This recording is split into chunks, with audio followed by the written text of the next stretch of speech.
Whether you can name every sail and rope in the rigging of this ship, or you barely have your sea legs, you've never sailed waters like these before. The vast, varied, and very dangerous Indian Ocean is where you will fight for fortune and infamy in Skull and Bones, alongside your friends, your allies you have yet to meet in co-op, and your enemies who you have yet to cross in combat. Every element of this expansive pirate fantasy has been crafted with care and creativity by Ubisoft teams around the world, and led by Ubisoft Singapore, who has captained the ship with a few guiding principles to ensure Skull and Bones is ready for you to take the helm. Our rallying cry is best naval combat game ever. We've been really active in working with our community. We've had multiple insider programs where we've really been able to leverage those experiences on improving the game. And that's resulted in amazing things like sea monsters and ghost ships, and being able to improve our incredibly deep naval combat system. We've added things like boarding, grappling, where you shoot out grappling hooks and you're pulling ships towards you as part of the experience. So a ton of depth has gone into the game pre-launch, and that's been possible through this interaction that we've had with our community, and it's resulted in amazing things in the areas that I think are going to be the things that our fans and our players are going to really enjoy. We want players to really get attached to their ships. Of course, at the start of Skull and Bones, you don't have a very nice ship, and that's the whole point. You want to get into a place where you get to craft better ships. That experience in terms of progression, how to create that kind of feeling that, hey, now I'm feeling better. Oh, that was a difficult boss. I want to actually be able to defeat it, so I want even better equipment, I want better stuff.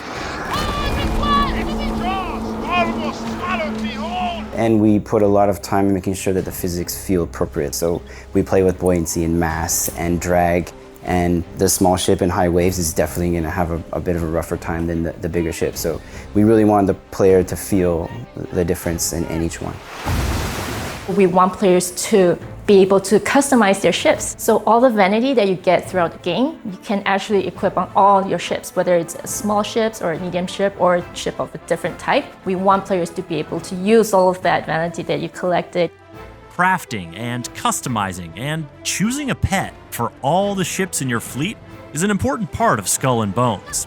Even more important is what you do with them. There's not one way to play Skull and Bones. You can go down the golden path of progression and follow that, or you can be a pirate and break the rules and go, craft your own adventure and then team up with your friends, or call for help in a situation and then make new friends in a group.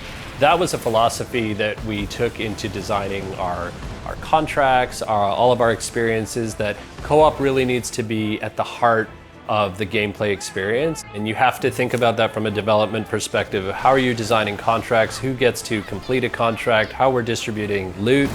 We put a lot of effort to make sure that it's easy for you to play contracts together, and I think that's a big improvement that we pushed really hard for, because we want players to be able to enjoy the whole game with your friends.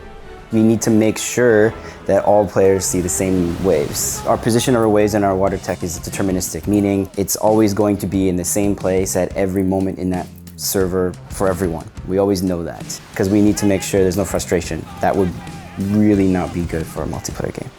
We really wanted to push the way the environment interacts. We want the wind to create sprays, and we want particles coming off of shore waves. And Flores, our VFX artist, added bioluminescence to the water. And it looks the same during the day, but at night you get the glow.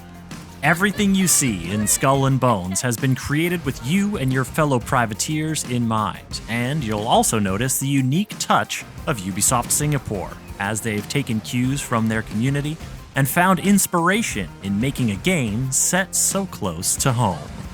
I think the moment we actually broke some of the shackles that we had to say like, hey, let's have sea monsters in, right? Community wants it. Let's have ghost ships in. We open up like the supernatural, and then suddenly you see that like the creative space, like for all the team members suddenly just expanded. So the first mate was a new feature that we brought into the game with the extra time that we had. She represents a brand new character that we were able to add in, more exciting than the existing characters because she sticks with you throughout the entire game from start to finish. Perhaps this will help you chart your path forward, friend. As you develop a relationship with her, there's going to be more of her backstory and who she is, and hopefully one day you will find out that, whether she's a friend or foe. Let's put it that way. You are free to make your own luck now, Captain. Captain, is it? One of the best parts about being lead studio in Singapore is the fact that we get to add our own little slice of identity to it. Not just from the shanties that are close to this region, but more in the case of our first mate. We actually casted her as a Singaporean, so we were able to record her locally, and you can hear her in-game. I'll stay by the ship while you tread shore. Pay no mind to the bottom feeders, Captain. Remember, we answer only to the winds of fate. One thing we've spent a lot more time to be able to improve is the gameplay aspect of the sound effects. Being able to identify which cannons these are, at which level they are, and at whatever size ship that you're at. That being said, we also wanted to be able to identify the kind of archetypes that you'll be fighting, especially before they fire those cannons. For some of these archetypes, you'll have them sound like an angry mob trying to kill you. Then you'll notice there's some that have a bit of a chain of command, a call and response, that sound a bit military. Then you'll know that that's more of like a pirate hunter or a warship that's coming, and then you'd understand that, okay, maybe I should turn and run.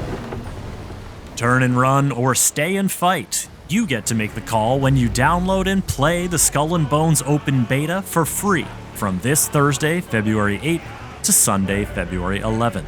Any progress you make, you'll keep when you play the full game. Skull and Bones Early Access begins on February 13th, and you can get in by joining Ubisoft Plus Premium or pre-ordering the Premium Edition of the game. The full launch is February 16th, as Skull and Bones unfurls its sails on PlayStation 5, Xbox Series X and S, and PC. Want to learn what it's like to be a kingpin in the Skull and Bones endgame and keep up with Year 1 seasonal plans? Subscribe to this YouTube channel and visit us at news.ubisoft.com.